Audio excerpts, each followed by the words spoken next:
Assalamualaikum warahmatullahi wabarakatuh. Selamat pagi anak-anak. Bagaimana kabarnya hari ini? Semoga sehat serta dalam lindungan Allah Subhanahu wa taala. Amin. Pada pagi hari ini kita belajar mata pelajaran Pendidikan Agama Islam dan Budi Pekerti. Sebelum kita belajar, marilah kita berdoa bersama-sama. Kita baca basmalah. Bismillahirrahmanirrahim.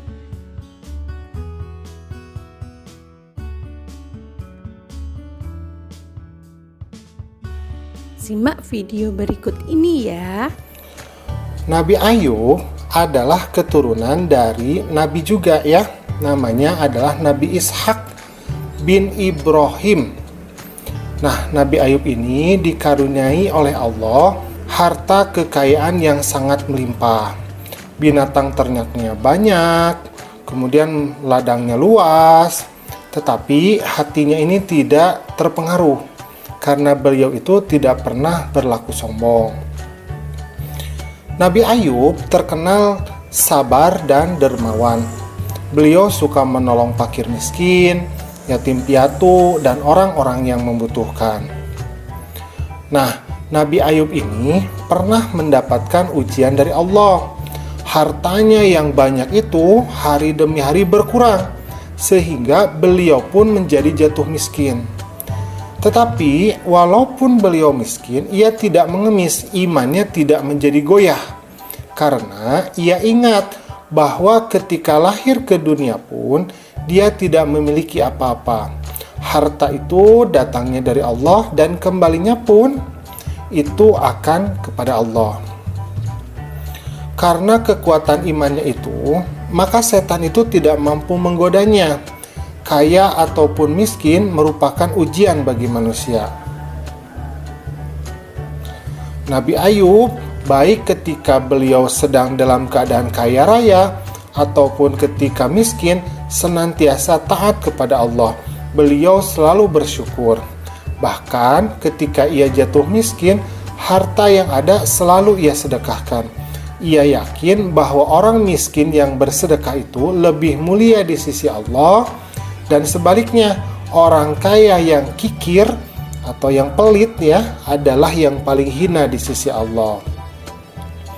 Nah, kemudian Allah itu menguji kembali Nabi Ayub. Beliau itu diuji dengan penyakit kulit, yaitu berupa bisul, panas yang gatal ya. Kemudian orang-orang itu bahkan sampai menjauhinya. Bahkan mereka itu membuang Nabi Ayub ke padang pasir yang jauh dari keramaian.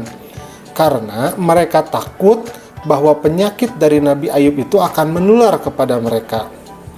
Setelah itu, tiba-tiba putra dan putrinya ini meninggal.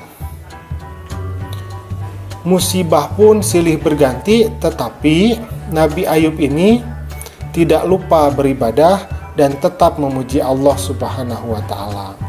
Nah, itulah kisah dari Nabi Ayub. Jadi nabi yang diuji dengan cobaan yang begitu berat, tetapi beliau tetap istiqomah, konsisten dalam beribadah kepada Allah karena memiliki tingkat kesabaran yang luar biasa.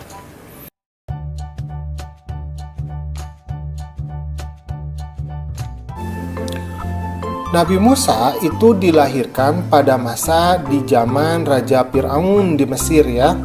Pada masa itu, Fir'aun itu memerintahkan setiap bayi laki-laki yang lahir itu harus dibunuh karena ada pengaruh dari mimpinya.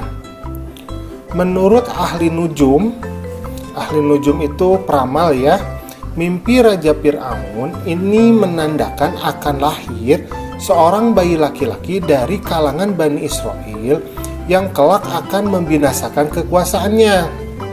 Nah, karena Raja Fir'aun ini terkenal karena kesombongan dan mengaku dirinya sebagai Tuhan, maka dia memerintahkan setiap bayi itu, laki-laki itu harus dibunuh.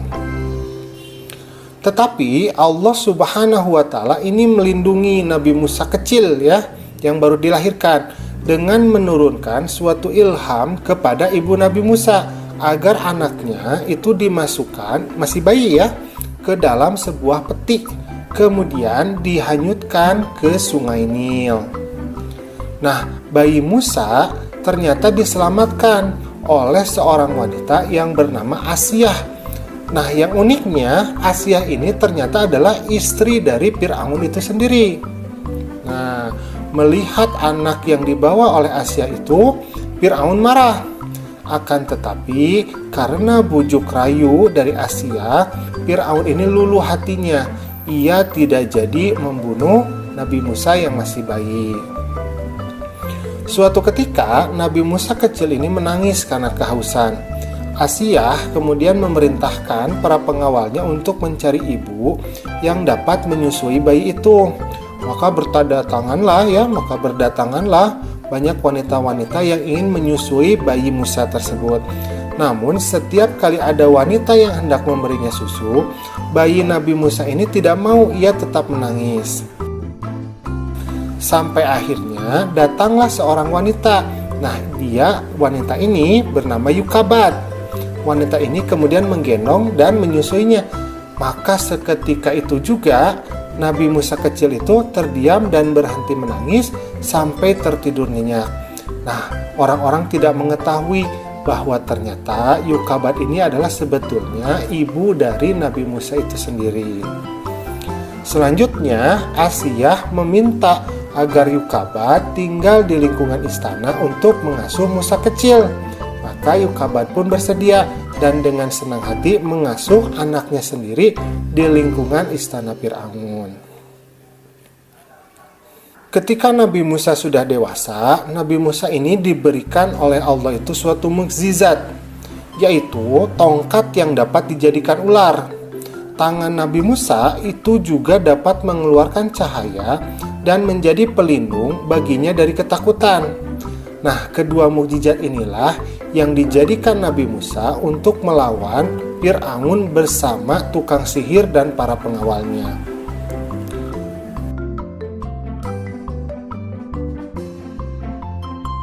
Suatu ketika Nabi Musa ini menemui Fir'aun.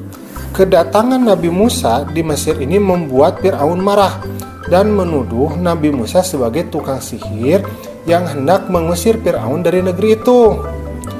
Kemudian Nabi Musa mengingatkan Fir'aun, "Janganlah kamu membuat dusta, nanti kamu dibinasakan dan mendapat siksa oleh Allah Subhanahu wa Ta'ala." Tetapi Fir'aun dan tukang sihirnya tetap saja melawan dan menantang.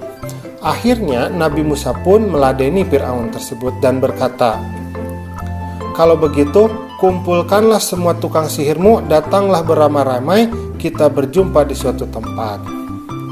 Maka di hari perjumpaan itu, tukang sihir Fir'aun berkata, "Ya Musa, lemparkanlah tongkatmu lebih dahulu atau kami yang akan memulai lebih dahulu." Maka Nabi Musa pun berkata, "Silahkan, kamu terlebih dahulu." Kemudian tukang sihir Fir'aun itu melemparkan tali-tali dan tongkat-tongkat yang kemudian berubah menjadi ular menjalar mengelilingi Nabi Musa. Maka di saat demikian, kemudian Allah berfirman, "A'udzubillahi minasyaitonirrajim, wa alqi ma fi yaminika talqaf ma sona'u, innama sona'u kaidu sahir, wa la yuflihus sahiru haitsu ata." Artinya, dan lemparkanlah apa yang ada di tangan kananmu, niscaya ia akan menelan apa yang mereka perbuat. Sesungguhnya apa yang mereka perbuat itu adalah tipu daya tukang sihir belaka, dan tidak akan menang tukang sihir itu dari mana saja ia datangnya. Maka Nabi Musa pun mengikuti perintah Allah. Kemudian ia melemparkan tongkatnya. Seketika itu jadilah tongkat itu ular yang sangat besar, merayap sambil memakan ular-ular tukang sihir Fir'aun. Kejadian ini membuat sebagian tukang sihir Fir'aun itu merasa takjub dan mengaku kalah. Kemudian mereka bersujud kepada Allah.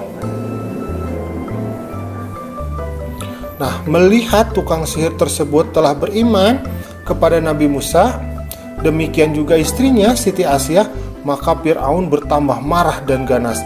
Bersama bala tentaranya, Dia kemudian menyiksa orang-orang yang beriman termasuk istrinya sampai mati. Melihat yang demikian, Nabi Musa dan orang-orang yang beriman kemudian mundur dan mereka melarikan diri dari kota Mesir. Fir'aun dan para tentaranya itu terus mengejar Nabi Musa dan pengikutnya sampai ke dekat di pantai Laut Merah. Nah, Nabi Musa dan pengikutnya menjadi kebingungan. Pada saat itulah turun wahyu dari Allah yang memerintahkan agar Nabi Musa memukulkan tongkatnya ke permukaan Laut Merah. Maka tiba-tiba saja Laut Merah itu membelah menjadi dua bagian dan terbentanglah jalan yang panjang di hadapan mereka.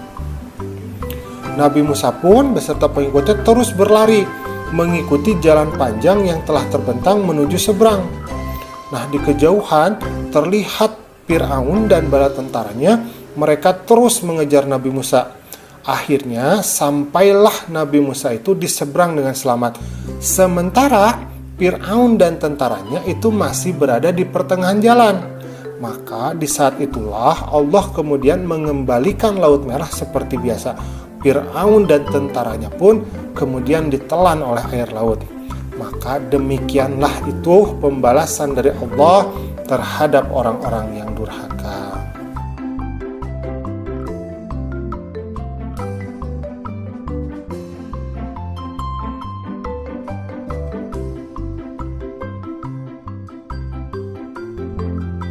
Nah, itulah kisah Nabi Musa ya, tentang perjuangan Nabi Musa dalam memperkenalkan agamanya di kalangan Bani Israel.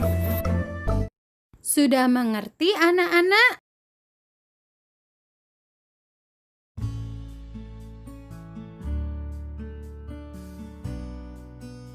Kita akhiri dengan bacaan hamdalah.